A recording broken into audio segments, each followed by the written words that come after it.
నమస్కారం. సుఖీభావుకు స్వాగతం. కరోనా తగ్గుముఖం పట్టిందన్న ఆనందం ఇట్టే ఆవిరైపోతోంది. ఊరు వాడ అంతటా విషజ్వరాల తాకిడి పెరుగుతోంది. సాధారణ ఫ్లూ జ్వరాలు మొదలుకొని ప్రాణాంతక డెంగీ దాకా జ్వరాలు ప్రబలుతున్నాయి.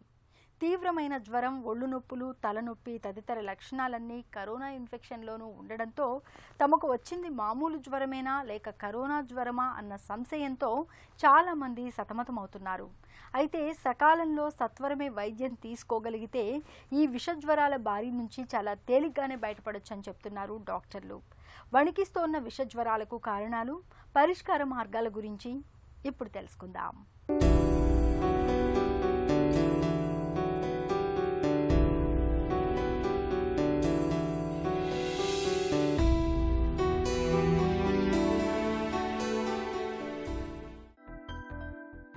అసలే కరోనా కాలం. దీనికిప్పుడు జ్వరాల బెడద కూడా తోడయ్యింది. ముఖ్యంగా డెంగీ విజృంభిస్తోంది. ఇప్పుడు ప్రతి ఇంట్లోనూ ఎవరో ఒకరు ఏదో ఒక జ్వరంతో బాధపడుతున్నవారే. వీటి లక్షణాలు దాదాపు ఒకేలా ఉంటుండడం మరింత గందరగోళానికి తావిస్తోంది. గత ఏడాదిన్నర కాలంగా కోవిడ్ తప్ప ఇతరత్రా ఇన్ఫెక్షన్లేవీ అంతగా కనిపించలేదు. చేతుల శుభ్రత, బయటకు అంతగా రాకపోవడం, మాస్కులు ధరించడం, ఇంటి ఆహారమే తినడం, పరిసరాల్లో దోమలు పెరగకుండా చూసుకోవడం వంటి జాగ్రత్తలు దీనికి కారణం కావచ్చు. అయితే ఇటీవల కోవిడ్ 2వ దశ తగ్గుముఖం పట్టే సమయంలో విషజ్వరాలు ప్రబలుతుండడం కలవరం కలిగిస్తోంది. కొంతమందిలో ఒకేసారి కోవిడ్తో పాటు డెంగీ కూడా కనిపిస్తోంది. డెంగీ జ్వరంతో పాటు మామూలు ఫ్లూ జ్వరాలు, మలేరియా, స్క్రబ్ టైఫస్, లెప్టోస్పైరోసిస్ వంటివి దాడి చేస్తున్నాయి. తెలుగు రాష్ట్రాల్లో పిల్లల బడులు తెలిసిన నేపథ్యంలో కోవిడ్ పెరుగుతుందేమో అన్నటువంటి ఆందోళనలు సర్వత్రా నెలకొనున్నాయి.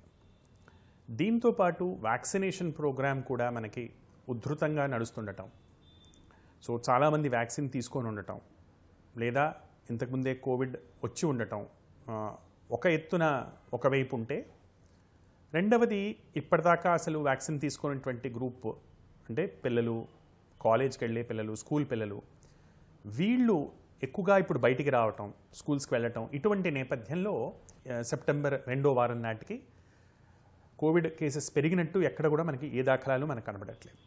అయితే కోవిడ్ స్థానంలో అనేక రకాలైన జ్వరాలు మాత్రం బాగా కనబడుతున్నాయి. మొట్టమొదటి చెప్పుకోగలిగింది respiratory infections, viral respiratory infections. Flu లక్షణాలతోటి, అంటే జలుబులా మొదలయ్యి దగ్గుతోటి, నీళ్ల లాంటి తెమడతోటి, లేదా కొంచెం లైట్గా చిక్కగా ఉన్నటువంటి తెమడతోటి, సివియర్ తలనొప్పితోటి, ఒళ్ళు నొప్పులతోటి, ఒక్కోసారి లూజ్ మోషన్స్ తోటి, పరీక్ష చేయించుకుంటే రక్త కణాలు తగ్గిపోవడంతో, కొంచెం నెగ్లెక్ట్ చేయడం వలన తీవ్రమైన దగ్గు, కొంతమందికి ఆయాసం, ఇటువంటి లక్షణాలతోటి చాలామందికి రెస్పిరేటరీ ఇన్ఫెక్షన్స్ మనం చూస్తున్నాం. వీటిలో పరీక్షలు చేయగా కొద్దిమందికి H1N1 లాంటి ఇన్ఫెక్షన్స్ బయటపడటం, చాలామందికి ఈ కేటగిరీ కాకపోవటం కూడా మనం చూస్తున్నాం. సో ఖచ్చితంగా అంటే ఇన్ఫ్లుయెన్జా ఇన్ఫెక్షన్స్ కానివ్వండి, నాన్ ఇన్ఫ్లుయెన్జల్ వైరల్ ఇన్ఫెక్షన్స్ కానివ్వండి, ఖచ్చితంగా ఎక్కువగా ఉంటున్నాయి. ఒకళ్ళ నుంచి ఒకళ్ళకి ఈజీగా పాకటం, ఇటువంటి లక్షణాలు కూడా కనపడుతున్నాయి. కానీ జనరల్గా వీళ్ళు కోవిడ్ లక్షణాలతో కనపడకుండా సిటీ స్కాన్ ఇట్లాంటివి చేసినప్పుడు కోవిడ్ లక్షణాలు కాకుండా కోవిడ్ టెస్టులు చేస్తే అవి నెగిటివ్గా ఉంటూ నార్మల్గా ఫ్లూలో వాడే మందులు వాటికి రెస్పాండ్ అవుతూ మనకి ఎక్కువగా కనపడడం జరుగుతుంది. ముఖ్యంగా ప్రస్తుతం నడుస్తున్నటువంటి జ్వరాల్లో ఎక్కువ శాతం non COVID, non influenza viral ఇన్ఫెక్షన్స్గా మనం చెప్పుకోవచ్చు. మనకు విషజ్వరాలు కొత్తేమీ కాదు. ఏటా కాలాలు మారుతున్నప్పుడల్లా ఇవి విజృంభించడం చూస్తున్నదే. కాకపోతే ఒక కాలమంటూ లేకుండా ఏడాది పొడవునా ఇబ్బంది పెడుతూ ఉండడమే కొత్త ఉపద్రవం. ముఖ్యంగా ఇప్పుడు డెంగీ జ్వరం రేపుతోన్న కలకలం అంతా ఇంత కాదు. తీవ్రమైన జ్వరం, ఒళ్ళు నొప్పులు, తలనొప్పితో వేధించే డెంగీ ఇవాళ చాలామందిలో ప్రమాదకరంగా పరిణమిస్తోంది. జ్వరం తీవ్రంగా మారినప్పుడు రక్తం చిక్కబడుతూ ప్లేట్లెట్ కణాలు తగ్గిపోతున్నాయి. మెదడు, గుండె, కాలేయం, కళ్ళు, కీళ్లు వంటి అవయవాలపైన డెంగీ తీవ్రమైన ప్రభావాన్ని చూపిస్తోంది. నిజానికి 99% మందికి డెంగీ మామూలు జ్వరంగానే వచ్చి తగ్గిపోతుంది. చాలాసార్లు ఇది వచ్చినట్టు కూడా తెలియదు. కొందరిలోనే కేవలం 1% మందిలోనే తీవ్ర సమస్యగా ఇది పరిణమిస్తోంది. సరైన చికిత్స తీసుకుంటే వీటిని చాలా వరకు నివారించుకోవచ్చు. ఆ మాటకొస్తే దోమలు కుట్టకుండా చూసుకుంటే అస్సలు దీని బారిన పడకుండానే కాపాడుకోవచ్చు. కావలసిందల్లా డెంగీపై అవగాహన పెంచుకొని అప్రమత్తంగా ఉండడమే అంటారు నిపుణులు. వర్షాలు ఇంకా పడుతూ ఉండటము, రాబోయే కాలం చలికాలం ఉండటము, సమాజంలో ఇంకా ఒక 30% మించిన వాళ్ళు ఇన్ఫెక్షన్స్కి ఎక్స్పోజ్ కాకపోవటము, ఈ కారణాల వల్ల ఉన్న పరిస్థితుల్లో ఎటువంటి ఇన్ఫెక్షన్ అయినా కూడా మనం జాగ్రత్త వహించి ఎర్లీగా టెస్ట్ చేయించుకోవడం అనేది చాలా ఇంపార్టెంట్గా భావిస్తున్నాం. దీనికి రీజన్ పలు రకాలుగా మనం చెప్పుకోవచ్చు. ఫస్ట్ థింగ్, కోవిడ్ ఇన్ఫెక్షన్ అయితే కనుక ఎర్లీగా టెస్ట్ చేయటం వలన ఒకటి, ఆ వ్యక్తికి సరైన ట్రీట్మెంట్ తొందరగా ఇవ్వటం. ఇప్పుడు కొత్తగా అవైలబుల్ అయినటువంటి మోనోక్లోనల్ యాంటీబాడీస్ ఏవైతే ఉన్నాయో, ఈ మోనోక్లోనల్ యాంటీబాడీస్ అనేవి మనం ఎంత ఎర్లీగా ఇస్తే అంత ఎఫెక్టివ్గా ఉండటం మనందరికీ తెలిసిన విషయమే. సో ఎర్లీ డయాగ్నోసిస్ అయితేనే మనం ఎర్లీ ట్రీట్మెంట్కి వెళ్ళటం జరుగుతుంది. కాబట్టి తొందరగా చికిత్స కోసం తొందరగా ట్రీట్మెంట్ చేసుకోవటం అనేది మంచిది. ఈ మోనోక్లోనల్ యాంటీబాడీస్ అనేవి ఈ కోవిడ్ వైరస్ శరీర కణాల్లోకి ప్రవేశించనంత వరకు ఎఫెక్టివ్గా పనిచేస్తాయి. ఎప్పుడైతే శరీర కణాల్లో దాని ప్రవేశం జరుగుతుందో అప్పుడు ఇవి ఆ వైరస్ యొక్క ఎంట్రీని ఆపలేవు, లేదా వైరస్ మీద ఎక్కువగా పనిచేయలేవు. అందువలన ఈ కోవిడ్ ఈ మోనోక్లోనల్ యాంటీబాడీస్ కాక్టైల్ ఏదైతే ఉందో దీన్ని ఎంత తొందరగా అయితే అంత తొందరగా, అంటే మొదటి సిమ్టమ్ మొదలైనటువంటి 3-5 రోజుల్లో తీసుకుంటే బెస్ట్ రిజల్ట్ కనపడటం జరుగుతుంది. మ్యాక్సిమం 7 రోజుల వరకు. బట్ 5 రోజుల లోపల తీసుకున్న వారికే బెస్ట్ రిజల్ట్స్ కనబడుతున్నాయి కనుక దీంట్లో 70% వరకు ఇన్ఫెక్షన్ని ప్రివెంట్ చేసేటువంటి గుణం ఉంది కనుక సో ఎర్లీ టెస్టింగ్ అనేది చాలా ఇంపార్టెంట్. ఇక రెండో విషయానికి వస్తే, ఎర్లీ టెస్టింగ్ వలన ఐసోలేషన్ పాటించడం, తద్వారా ఒకళ్ళ నుంచి ఇంకోళ్ళకి వ్యాప్తిని ఆపటం కూడా మనకి జరుగుతుంది. సో కోవిడ్ పరంగా చూస్తే ఎర్లీ టెస్టింగ్ అనేది ఈ విధంగా హెల్ప్ చేస్తే, అదే కనుక నాన్ కోవిడ్ వాటిని మనం కన్సిడర్ చేస్తే, పర్టికులర్లీ H1N1 లాంటి వైరస్ని మనం కన్సిడర్ చేస్తే, వీటికి ట్రీట్ చేయడానికి మందులు ఉన్నాయి కనుక, ఒసల్టామివిర్ కానివ్వండి, అమెనిటిడిన్ కానివ్వండి, ఇటువంటి మందులు అవైలబిలిటీలో ఉన్నాయి కనుక ఈ మందులతోటి మనం ఎర్లీగా ట్రీట్ చేయొచ్చు వీటిని. అలానే unnecessary antibiotics, bacterial super infections రాకుండా మనం అవాయిడ్ చేసే అవకాశం కూడా ఉంటుంది. ఇందువలన పర్టికులర్లీ జ్వరము, జలుబు, దగ్గు ఇటువంటి లక్షణాలు ఉన్నటువంటి వాళ్ళు తొందరగా టెస్ట్ చేయించుకోవడం అనేది చాలా చాలా ఇంపార్టెంట్. అది కోవిడ్ ఇన్ఫెక్షనా నాన్ కోవిడ్ ఇన్ఫెక్షన్ తెలుసుకోవడానికి. సో ఇది రెస్పిరేటరీ ఇన్ఫెక్షన్స్ ఇలా ఉంటే, ఈ సీజన్లో వచ్చేటువంటి నాన్ వైరల్ ఇల్నెసెస్ లేదా దోమలు ఇటువంటి వాటి ద్వారా వచ్చేటువంటి ఆర్బో వైరల్ ఇల్నెసెస్ కూడా మనం చాలా ఎక్కువగా చూస్తున్నాం. దీంట్లో ముఖ్యంగా చెప్పుకోవాల్సినటువంటిది డెంగ్యూ ఫీవర్. డెంగ్యూ ఫీవర్ క్లాసికల్గా హై ఫీవర్ తోటి 103-104 జ్వరంతో, కోవిడ్లో మనకి ఎప్పుడూ ఆ లక్షణం కనపడదు. అంటే హై ఫీవర్ రావడం అనేది తక్కువగా ఉంటుంది. ఇన్ఫ్లుయెన్జాలో హై ఫీవర్ మనకు ఎక్కువగా కనపడుతుంది. వెరాజ్ డెంగ్యూలో చాలా హై ఫీవర్స్ తోటి 103-104 జ్వరంతో, తీవ్రమైనటువంటి తలనొప్పి, కంటి వెనకాల భాగంలో నొప్పి, నడుము నొప్పి, ఇటువంటి లక్షణాలతోటి మనకి ఎక్కువగా జ్వరం రావడం జరుగుతుంటుంది. వైరల్ జ్వరాలను మనలో చాలామంది పెద్దగా పట్టించుకోరు. అదే తగ్గిపోతుందిలే అని నిర్లక్ష్యం చేస్తూ ఉంటారు. నిజానికి రోజులు గడుస్తున్నా జ్వరం తీవ్రత తగ్గనప్పుడు వెంటనే తగిన వైద్య సాయం పొందాలి. వైరల్ జ్వరాల మూలంగా ఊపిరితిత్తులు పాడయ్యే అవకాశం ఉంటుందని చెప్తారు డాక్టర్లు. చలితో పాటు జ్వరం వస్తోందంటే అది ఖచ్చితంగా మలేరియా జ్వరమే. రోజు విడిచి రోజు జ్వరం రావడం, చలితో పాటు ఒళ్లంతా చెమటలు పోయడం వంటి లక్షణాలతో మలేరియా జ్వరం మనల్ని వణికించేస్తుంది. మిగతా జ్వరాల్లాగే మలేరియా కూడా నిర్లక్ష్యం చేస్తే ప్రమాదకరంగా పరిణమిస్తుంది. విష జ్వరాల గురించిన మరిన్ని వివరాలను ఇప్పుడు తెలుసుకుందాం. విష జ్వరాల్లో వైరల్ జ్వరాలను మనం ప్రత్యేకంగా చెప్పుకోవాలి. ఒళ్ళు కాలిపోయేంతగా జ్వరం వస్తుంటే సందేహం లేదు, ఖచ్చితంగా వైరల్ జ్వరమే అని అనుకుంటారు మనలో చాలామంది. పరీక్షల్లో కూడా చాలా వరకు మన అనుమానమే నిజమవుతూ ఉంటుంది. వైరల్ జ్వరాల బారిన పడ్డప్పుడు మనకు జ్వరంతో పాటుగా జలుబు, దగ్గు, ఒంటి నొప్పులు, తీవ్రమైన వణుకు, తలనొప్పి బాగా వేధిస్తుంటాయి. వైరల్ జ్వరాల లక్షణాలు దాదాపు ఒకేలా ఉంటాయి. అవి తీవ్రమైన జ్వరం, వణుకు, తలనొప్పి, ఒళ్ళు నొప్పులు. ఇవన్నీ చాలామందిలో 1-2 రోజుల్లో తగ్గిపోతుంటాయి. కొంతమందిలో 3-4 రోజుల పాటు కూడా ఉండొచ్చు. వైరల్ జ్వరాలు ఎక్కువ కాలం కొనసాగిన కొద్దీ ఊపిరితిత్తులకు సమస్యలు పెరుగుతాయి. నిమోనియా వంటి ప్రాణాంతక విపత్తులు ఎదురయ్యే అవకాశం కూడా ఉంది. ఒక్కోసారి మూత్రపిండాలు, కాలేయం కూడా దెబ్బతినే అవకాశం ఉంది. 2-3 రోజులైనా జ్వరం తగ్గనప్పుడు, జ్వరం తీవ్రత ఎక్కువగా ఉన్నప్పుడు ఆలస్యం చేయకుండా డాక్టర్ని సంప్రదించి తగిన వైద్య సాయం పొందాలి. మనం బ్లడ్ టెస్ట్ చేసినప్పుడు రక్త కణాలు పడిపోవటం, తెల్ల రక్త కణాలు ప్లస్ ప్లేట్లెట్స్ రెండూ పడిపోవటం, జబ్బు తీవ్ర రూపం దాల్చిన వాళ్ళ లోపల రక్తస్రావం కావటం, మోషన్ నల్లగా అవటం కానీ, మోషన్ ఎర్రగా అవటం కానీ, ఒంటి మీద చిన్న చిన్న ఎర్ర మచ్చల్లాగా ఏర్పడటం కానీ, కడుపులో నొప్పి కానీ, వాంతులు, వికారం కానీ, ఇటువంటి లక్షణాలతో మనం ఎక్కువగా చూస్తుంటాం.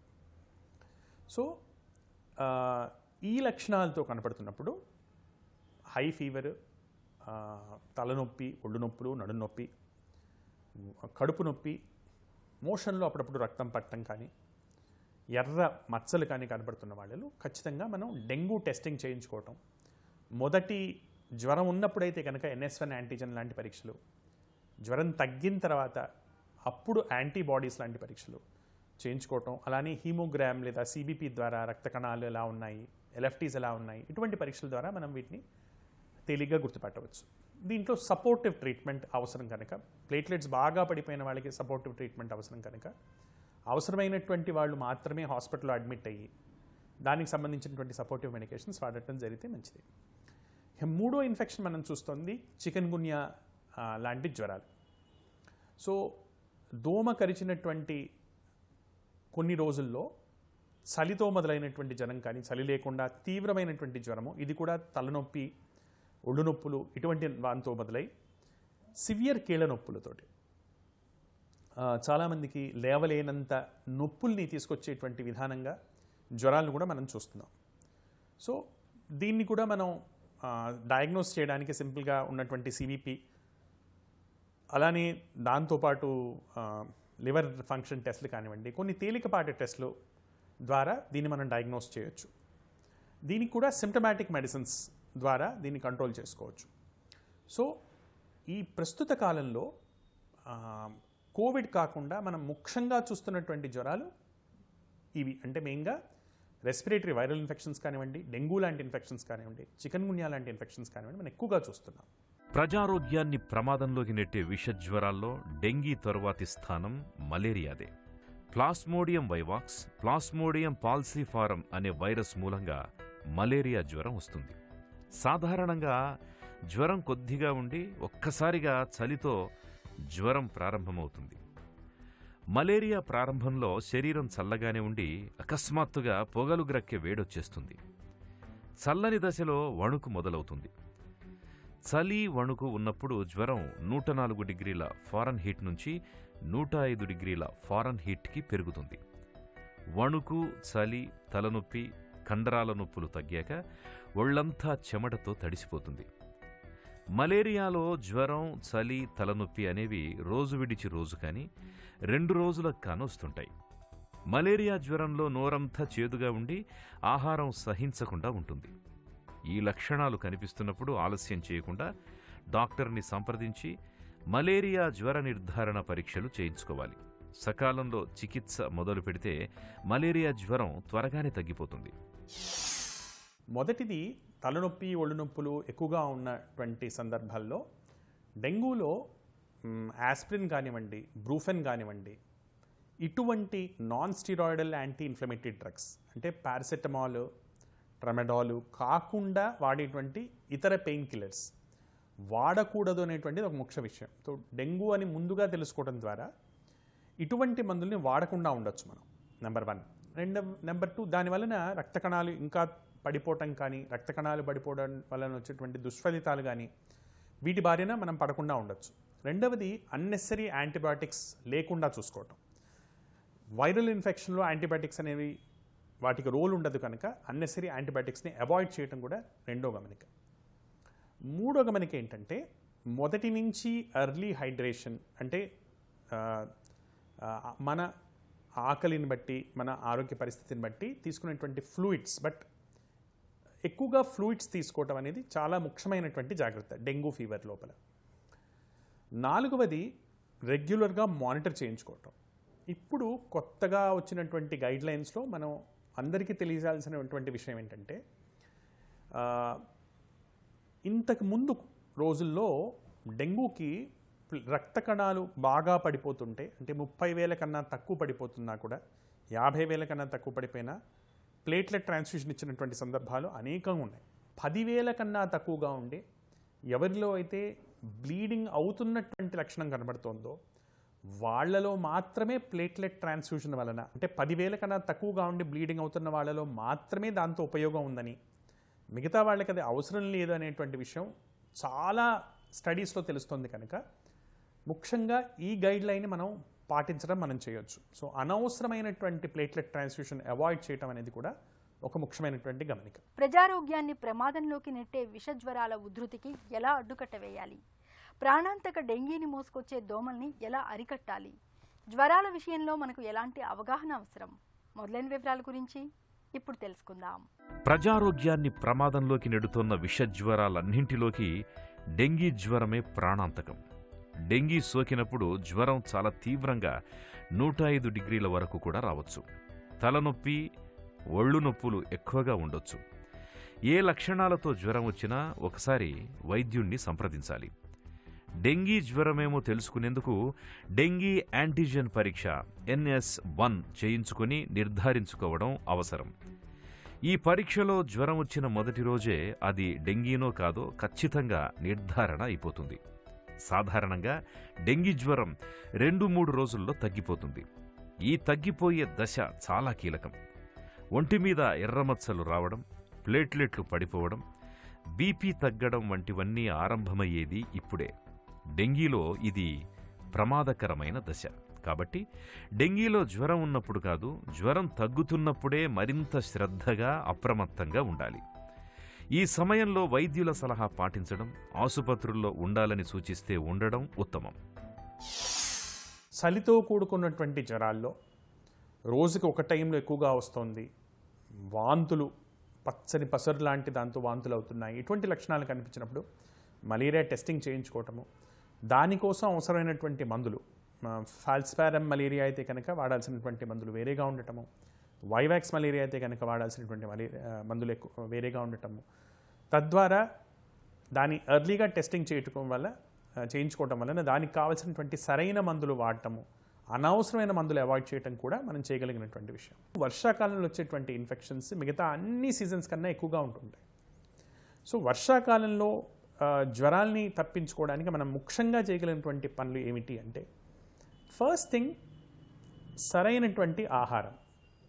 అంటే మన ఆకలిని బట్టి మనకి అరిగేటువంటి ఆహారం, తేలిగ్గా అరిగేటువంటి ఆహారం, వేడివేడిగా ఫ్రెష్గా క్లీన్గా ఉన్నటువంటి ఆహారం, బ్యాలెన్స్డ్ సమతులమైనటువంటి ఆహారం తీసుకోవటం అనేది, సరైన టైంకి సరైన విధానంలో తీసుకోవటం అనేది చాలా ముఖ్యమైనటువంటి జాగ్రత్త. అలానే శరీరానికి తగినంత విశ్రాంతి కలిగించటము, నీళ్ళు కానీ ఆహారం కానీ కలుషితం కాకుండా చూసుకోవటం కూడా అతి ముఖ్యమైనటువంటి జాగ్రత్తల్లో ఒకటి. ఎందుకంటే కలుషితమైన ఆహారం ద్వారా వచ్చేటువంటి ఇన్ఫెక్షన్స్ చాలా కూడా ఇదే సీజన్స్లో మనం చూస్తుంటాం.